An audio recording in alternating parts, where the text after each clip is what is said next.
Hello, everyone. This is another Black Conservative. I am Ryan Bowling. Thank you all for joining me.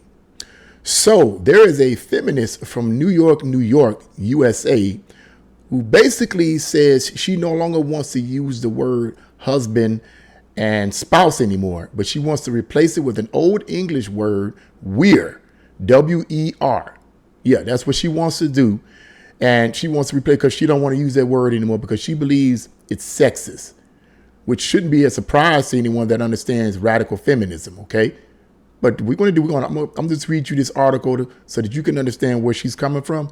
And then I'm going to give you my opinion on where I think she's coming from. So let's get right into this. You cannot make this stuff up, man. All right. Meet the feminist who refuses to use the word husband and spouse and opts for weir instead, the old English word for man. Audra Fitzgerald, 26, a digital analyst from New York, USA, with a background in linguistics. Oh, right, and that's something. So someone with that kind of background, you know they're going to use words to twist it. Has opted to use the old English word for man, weir, instead of husband, which means master of the house. So you can see right then and there that what she's trying to do. You can see within the context where she's coming from. Oh, that's master of the house. People have been using this term in America for I don't know how long. And you only these radical feminists would think this way. The linguistic joke's spouse sounds too generic and likes partner, whatever the heck that means. But it isn't always specific, and sometimes you have to be clear for legal reasons whether you're married or not. The New Yorker thought there were no other options until she stumbled upon the word wife, which is with, meaning woman. The male equivalent of with is weir, W-E-R, like the word, get this now, werewolf, a man and a wolf. Now, can you see where she's coming from? A man and a wolf, and she opts to no longer say husband and spouse. She opts to use the term weir, W-E-R. What I believe she's implying here is men are nothing more than wolves, animals. Now, the article goes on to say that she's married. What kind of a man What kind of a simp man would allow his wife to say something like, I wish my wife would call me weird?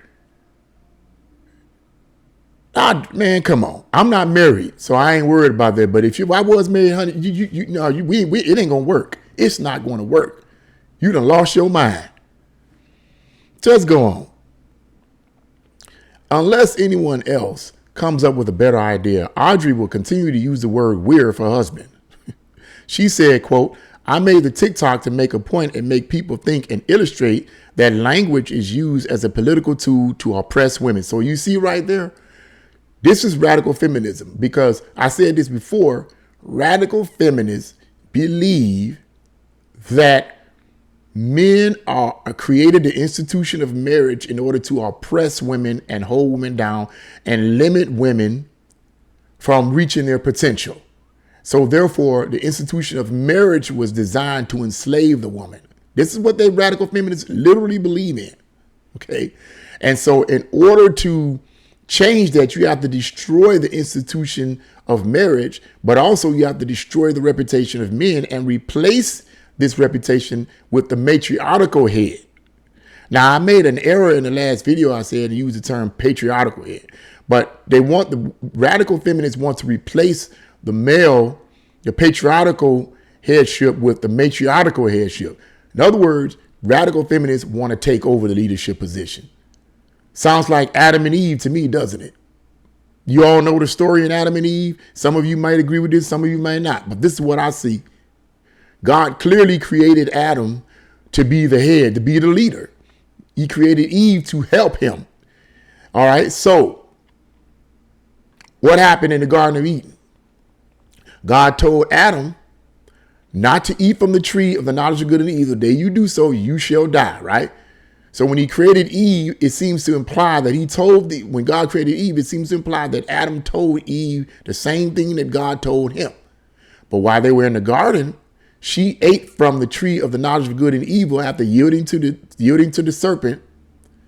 And then the Bible says, the narrative says, and she gave to her husband with her, and he did eat. In other words, Adam had became a simp. Instead of him saying, no, honey, we can't eat the no, don't do. He just went on and ate it anyway. What did she do to him to make him be like, I don't care, I'm going to eat anyway?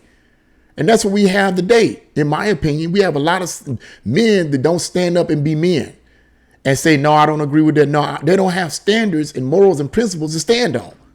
Just like Adam. They want to, just like Adam, they take down and let women just take over. This is what please don't misunderstand me here. Don't misunderstand me here. I'm trying to teach you something about radical feminism. These are what radical feminists want to do. But come on, let's be realistic now. It's like that in every part of our society.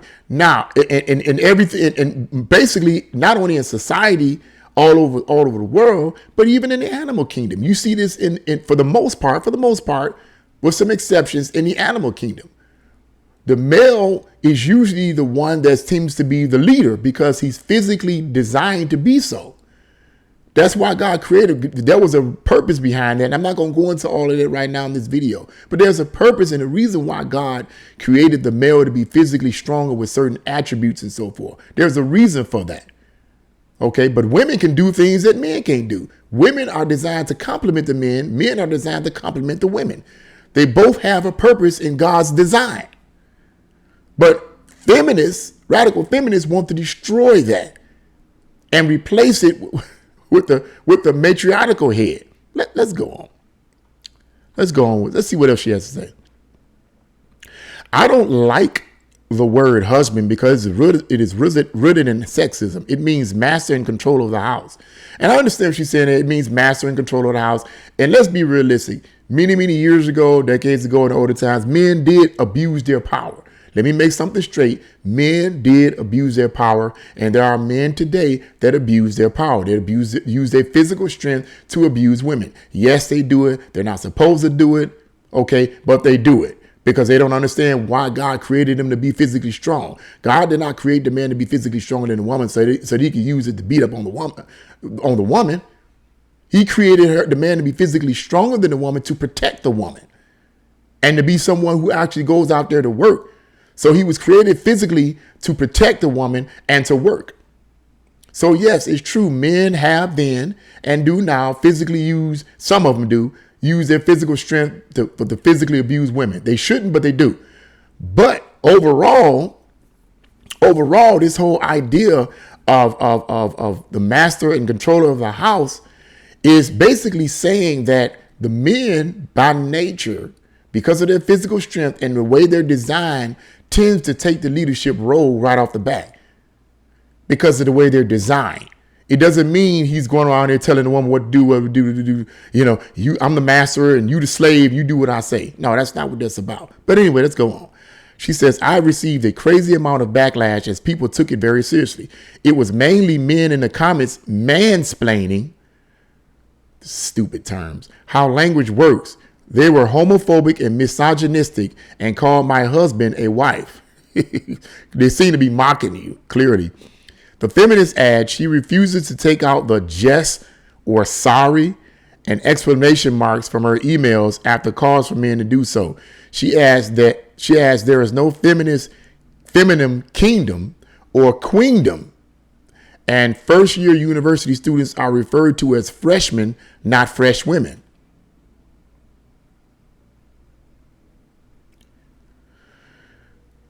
I chose whether to use words or not based on whether they are doing more damage to society.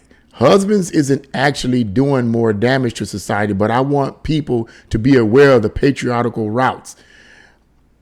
Now, that's the end of that article there. Now, she says she wants people to be more aware of the patriarchal routes. Now, I know I get a little angry sometimes and frustrated, and I have to control that sometimes because sometimes I hear stuff like this and it just frustrates me because I know the root. Okay, you want people to be aware of the patriarchal routes. I believe most people are aware of the patriarchal routes. The issue is that, as I said earlier, a lot of men use their physical strength for the wrong reasons. But when a man is in touch with who he is as a man, and he understands how God designed him, and he understands that his physical strength and the tools and attributes and different qualities that he have are given to him by design to cherish his wife and to protect his wife, then he won't use it to abuse her. As one particular pastor said, who has passed on some years ago, Pastor Miles Monroe, said that when you understand your purpose, then it helps you to understand how to use the attributes and gifts and talents that you already have, because you understand your purpose. A lot of men abuse their physical strength and attributes and qualities because they don't understand the purpose behind those qualities and physical attributes. So true, some men do abuse their power, but radical feminists have a twisted ideology like this woman does. Marriage was not created and designed to oppress women. That's a communist move. Do you not know communists infiltrated the feminist movement in the 1800s that started in England? They I'm sorry, not the 18th. Yeah, the 1800s and then the early 1900s. They infiltrated the feminist women's movement, which basically was designed to basically promote equality among women, which is what it was designed to do. The first wave of feminism was designed to promote equality among women and to push the idea that, hey, women should be given a right to try out these things and be treated equally. But the first wave feminists believed that they were to use their training and skills and development that they learned to help their families and their husbands, not act independent of them. Radical feminists, when they infiltrated the movement, they took over and said, no, we need to destroy the patriarchal head. We need to destroy the marriage institution because it's designed to enslave the women. That's a lie from the pits of hell. It is not. Men have abused it, but it is not designed for that. That's not how God designed it. Yes, I believe in God, so I'm going to come from a godly biblical perspective. God didn't design it for that, but sin screwed everything up. Messed up God's original design because we want to do what we want to do. Guess what happens? How's that working for you? It never works. When you go outside the design of what God originally created, it always causes chaos. And that's exactly what happened. And this is what these radical feminists, people like this lady here, are basically representing, whether they realize it or not.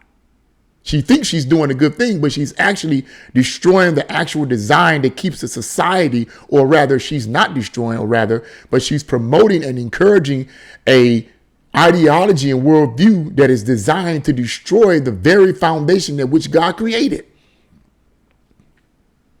Does that make sense? Not to me, it doesn't. Sounds demonic to me, because that's what I believe it is. So let me end this video on this note.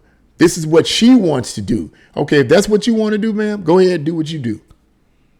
But don't try to spread that, No, that's what you feel. So call your husband a weir. Call your husband a weir. A wolf. Have she done it? But I'm wondering if she actually, do her husband actually know that she made that comment, that she wrote that article? I don't know. I'm wondering. But as I said earlier, if he did hear about this and he's not saying anything about it, then in my opinion, he's a simp. He's a wimp, whatever you want to call it. Look, honey, you're not going to call me no weird. I'm your husband. Okay. I'm not a weird. I'm not a wolf. I'm not subhuman. Just saying. What do you guys think about what this lady said here? To me, right up back, I totally disagree with what she's saying. She's using words because she's educated in linguistics and languages. She's using words to make up things and so forth, to make people feel she's educated and she really knows what she's talking about, in my mind, to deceive the masses. But what do you guys think? Leave your comments in the comment section below. Like, share, and subscribe to this channel. God bless you all, and see you again.